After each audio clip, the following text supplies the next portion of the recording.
Salaar first trailer మనందరికీ చాలా నచ్చింది. కానీ ఆ ట్రైలర్ లో ఫైనల్ మిక్సింగ్ ఆర్ఆర్ ఇష్యూస్ ఉండే రిలీజ్ అయినప్పుడు. కానీ ఒక 2-3 డేస్ తర్వాత ఆడియో అప్గ్రేడ్ చేసిండ్రు. తర్వాత సూర్యుడు పాట వచ్చింది. ఆ పాట చాలా బాగుండే. స్టోరీ అండ్ ఇమోషన్ ఏదైతే ఎస్టాబ్లిష్ చేయడానికి చూసిండో ప్రశాంత్ నీల్, అది ప్రాపర్ గా ఎస్టాబ్లిష్ అయింది, కనెక్ట్ కూడా అయింది. రైటింగ్, లిరిక్స్ సాలిడ్ గా ఉండే. కానీ ఆ పాట లిరికల్ వీడియో, ఆ font, graphics, final mix finished గా, పాలిష్డ్ గా అనిపించలేదు. అండ్ ఈ రోజు సలార్ రిలీజ్ ట్రైలర్ వచ్చింది. ఇది నిన్నొస్తది అన్నారు. లాస్ట్ మినిట్ ఈ రోజుకి షిఫ్ట్ చేసిండ్రు. అండ్ ఈ రోజు కూడా చాలా సార్లు డిలే చేసిండ్రు. అండ్ ఇన్ని డిలేస్ తర్వాత dialogue mixing, music, RR proper గా ఉన్నాయా అంటే లేదు. ఎడిట్ కూడా కొన్ని చోట్ల మిస్ అయింది, సరిగ్గా ఎస్టాబ్లిష్ కాలేదు. ఇదే ప్యాటర్న్ కంటిన్యూస్ గా కనిపించడం చాలా వరీయింగ్ ఉంది నాకైతే. డిసెంబర్ 2023 మూవీ కాదు ఇది, ఖచ్చితంగా మార్చ్ 2024 మూవీనే. కానీ ఆది పురుష్ అన్న పీడకాలతోనే 2023 ఎండ్ కావద్దు ప్రభాస్ కి అని సలార్ రిలీజ్ చేస్తున్నట్టు నాకు అనిపిస్తుంది. ఆ ఆలోచనతోని, సెంటిమెంట్ తోని నేను ఏకీభవిస్తున్నా. కానీ దాని వల్ల ఫైనల్ ప్రోడక్ట్ క్వాలిటీ, ఇంపాక్ట్ తగ్గుతుంది అంటే ఒప్పుకోనికి రెడీగా లేను. ప్రభాస్ ఏం పిల్ల కాలువ కాదు కదా ఎండాకాలం వస్తే ఎండిపోనికి. బంగాళాఖాతం, వారాలు తిథులతోని పనిలేదు ప్రభాస్ కి. కెరియర్ మొత్తం చూసుకున్నప్పుడు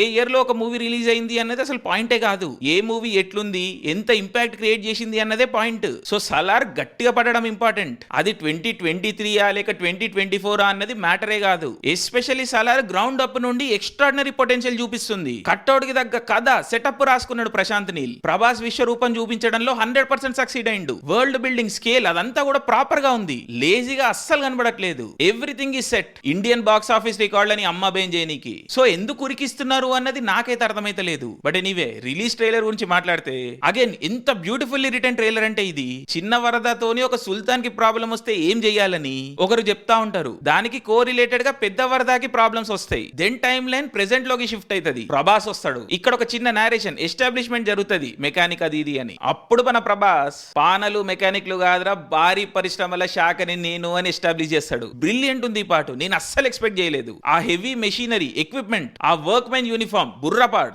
ఫ్యాన్ అయిపోయిన ప్రశాంత్ నీల్. దెన్ ట్రైలర్ లో శృతి హాసన్ వచ్చి నేరేటివ్ ని బ్రేక్ చేస్తుంది. అట్లా మళ్ళా మెల్లగా బిల్డప్ అయ్యి మళ్ళీ ఓపెనింగ్ స్టోరీతోని కనెక్ట్ అవుతుంది. అక్కడ సలార్ అని టైటిల్ పడుతుంది. ఐ మీన్ ఇమాజిన్ ఎంత ఇంట్రికేట్లీ రాసిండ్రో, ఎన్ని లేయర్స్ ఉన్నాయో ట్రైలర్ లోనే. ఇంప్రెసివ్ స్టఫ్ ఇది. ఇంత ఇంప్రెసివ్ రైటింగ్ కి ఎడిట్ ఆర్ఆర్ కోసం ఇంకొంచెం టైం ఇవ్వాల్సింది. బట్ ఓకే, ఇక మనకి పడాల్సిన షాట్లు పడ్డాయి కాబట్టి ఎక్కింది. బట్టలు చింపుకునే రేంజ్ లోనే ఎక్కింది. అండ్ కథ విషయానికి వస్తే, కాన్సార్ కి చెందిన ఒక అమ్మాయి కొన్ని కారణాల వల్ల కాన్సార్ వదిలిపెట్టి బయట ప్రపంచంలో టీచర్ అవుతుంది. ఆవిడే ఈశ్వరీరావు క్యారెక్టర్. అండ్ ఆవిడ కొడుకు మన ప్రభాస్ అంటే సలార్. దెన్ వరద సలార్ ఫ్రెండ్షిప్, అక్కడ నుండి విడిపోయి వరద కాన్సార్ లో సుల్తాన్ అవ్వడానికి చూడడం, అప్పుడు ప్రాబ్లమ్స్ వచ్చినప్పుడు మళ్ళీ సలార్ దగ్గరికి రావడం, ఇది సెటప్ లాగా నాకు అనిపిస్తుంది. ఏ పాయింట్ లో కూడా ఇది ఫెయిల్ అవ్వడం, డిసప్పాయింట్ చేసే పాసిబిలిటీ కనిపిస్తలేదు నాకు. గ్రేట్ మాస్ మూవీ పొటెన్షియల్ ఉంది. హైప్ కూడా ఎక్కింది. సో అంతే, ఇక చూసుకుందాం. 22 డిసెంబర్ ఆజావ్.